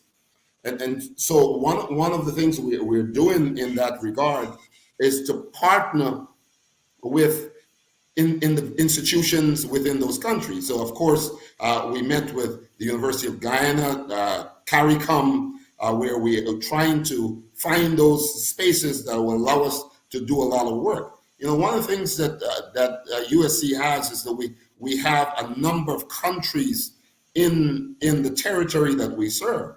And in each of those territories, we have, for example, the US embassies. And so meeting with the folks at the US embassies and developing some of those partnerships that will allow us to tap into some of those needs that we have locally, that we can partner with 11 Adventist hospital, including Washington Adventist University, where we can do those partnerships. And there are a number of projects that we're currently working just based on the partnerships in Trinidad and Tobago and in Guyana currently. One of the things I must say with regards to partnership is that I'm convinced that, for example, our hospital systems in this region, Guyana and Trinidad, that the partnership with the university needs to be stronger. And we're working on a number of initiatives silently behind the scenes right now. And very soon we'll announce those partnerships that will allow us to demonstrate how these partnerships work to the benefit of both of those partners. Now, I know time is out and we're in the midst of our strategic planning activities. And in terms of alumni engagement, we do have alumni who are part of the team that are working with the university. Actually, they're very active in what we are doing. And the reason I'm saying that is because we're moving towards, as Dr. Spence talked about, it's quality. And I'm convinced that quality is not in the hands of the accreditation team. Accreditation, as you know, is a floor, but we got to go way above the floor with what we do on our campuses. And so we're challenging ourselves. For example, we are challenging ourselves with the nursing program. So, and that is true of Lincoln. Lincoln didn't mention this. NCU and USC are actually seeking to get international accreditation of our nursing program. Now, what that does, it challenges us not just with ACTT, or local accrediting body, but also to push ourselves in the international space to ensure that our nursing program is of some relevance. And in terms of partnership, finding pipelines, not only within the Adventist system, but within, and not only among Adventists who are in the public systems, but with schools. So in Guyana, for example, we partner with the Charles Rosa School of Nursing and use those partnerships to enhance the number of students who apply to the GOLD program. Now, the GOLD program is a Guyana Online Academy program where University of the West Indies, Dr. Copeland, and University of the Southern Caribbean and a couple of other international universities are part of it. And so in visiting the GOLD folks, we're trying to partner with them. You know, they recognize that we were about the last to show up, right? I mean, I'm happy that we did show up, but our engagement level needs to be very high, much higher, I should say. And as a result of that, I'm pretty sure that from our 2 to 6 programs that are now fully online, that are in this program with the Guyana government this year, that we will have a number of students that exceeds. And when it comes to enrollment, we have been increasing our number of students during this pandemic. Of course, the larger percentage is from GOLD, but also from local students. And I want to end by saying that I think as we come out of this pandemic, we have a number of challenges. And I just want to highlight one of them. And that is a mental health challenge. A mental health challenge of our students and of our faculty and staff. Now, if you look at the numbers that existed before COVID in terms of suicide, anxiety, depression, and all of these factors that are endemic when it comes to students going to school, loneliness, academic challenges, college readiness, financial needs and challenges that they have. And one that is of particular interest to me is food insecurity, which is a major problem in the U.S., right? Where you have 20 to 50% of students in the U.S. are reporting that they're insecure about their ability to get the food that they need. 20 to 50% when the number within the country, the U.S. population, general population, is only 12%. So 12% compared to 20 to 50%, I suspect is much higher in the Caribbean. And where students come to campus and they haven't eaten for the day, but they're supposed to learn. And I think as we continue to serve our students here at USC, all of these things and others we must take into consideration. And you know, I'm encouraged. I'm encouraged because of alumni like the ones that I'm speaking with this evening, and alumni across the country and across the Caribbean. I met with someone by the name of Claudine Alert during the week, who's the president of the Alumni Association here in Trinidad and Tobago. And we're excited about what we're going to do moving forward. And I am grateful that we had this privilege this evening to exchange and to listen. And I want to tell the presidents that hopefully I can adopt each of you as a mentor to help this old young man navigate the space of the challenges of USC, but to grasp on the opportunities that do exist as we continue this work here to go beyond excellence. Thank you. Thank you so very much, Dr. Wilson. So insightful and a challenge to all of us. My task is to offer a vote of thanks. But before I do that, I want to say something to my alumni colleagues. I am of the class of 1976 of the University of the Southern Caribbean. And God has blessed me. I have had the privilege of working at 3 of the top universities in the United States, Yale University, University of Michigan, and Harvard University. If you look at a list of the top 20 universities in the world, all 3 of them are on the list. If you look at a list of the 10 wealthiest universities in the country, in the United States, all 3 of them are on that list. What develops excellence? It's the commitment of alumni. Harvard University, when I came here 15 years ago, had an endowment of $35 billion. Now it's over $50 billion it has grown to. And where does that money come from?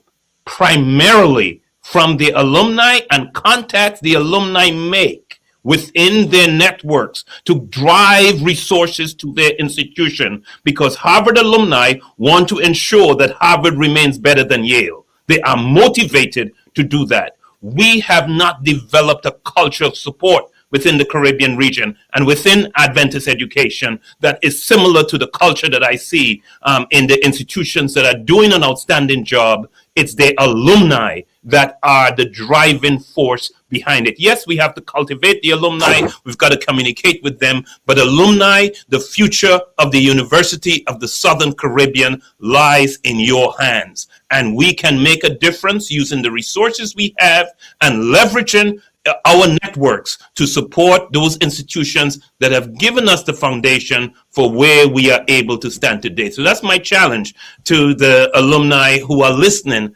and supporting this program today. But let me go to my vote of thanks.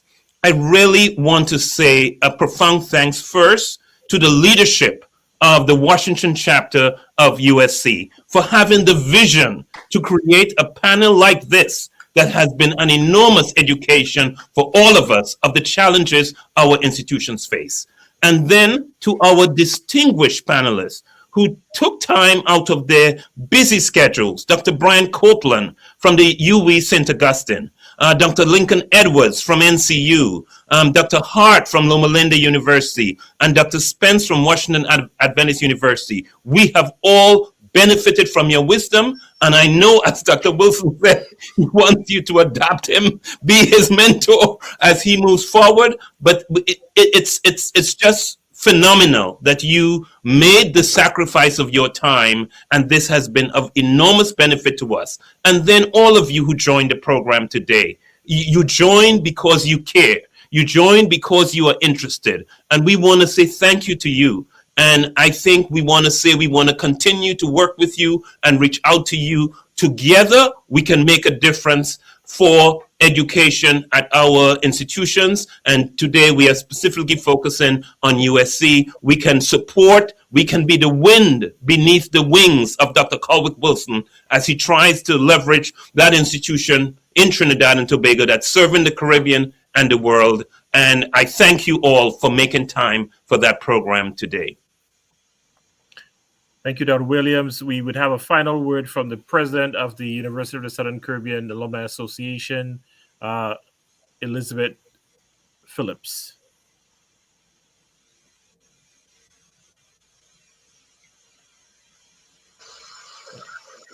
Hi to everyone. I would like to take this time to thank everyone who participated in this weekend's event. Dr. Williams has already thanked the presidents and who were very generous with their time in joining us to share their wealth of experience and expertise. I don't want to start calling names, but it takes a lot to put together a weekend program of this stature. And so to my executive team, the Washington, D.C. Alumni Association, the musicians who I dubbed the Praise Team, all participants for the Vesper Sabbath School Divine Service, to the two main speakers, Dr. McLean, Pastor Riley, the tech team, Fitzgerald and his team, Abigail, our viewing audience, because without you, we would not have a program.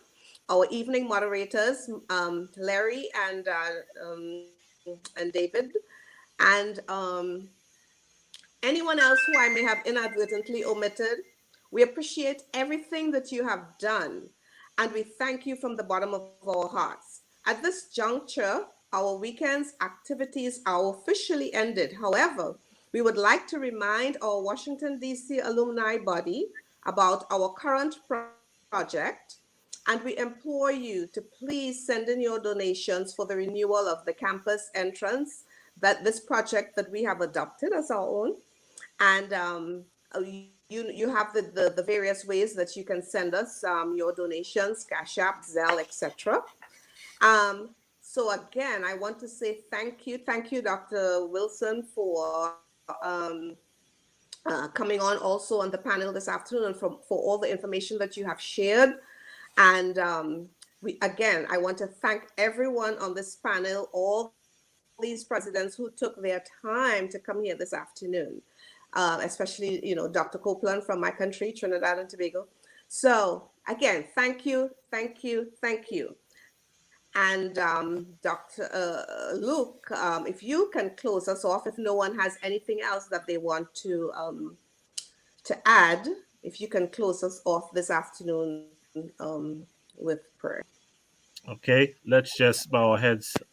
Loving Father, we thank you for the wisdom you've given all these gentlemen and the leadership they have demonstrated in their respective universities. We pray that you bless them, their families, and their universities. We thank you for the alumni and the support they've given to USC, and we ask that you bless them so they will continue to bless Alma Mater. We ask that you would guide us in the coming weeks and in the coming months and years. These are the mercies we ask in Jesus' name. Amen. Amen. Amen.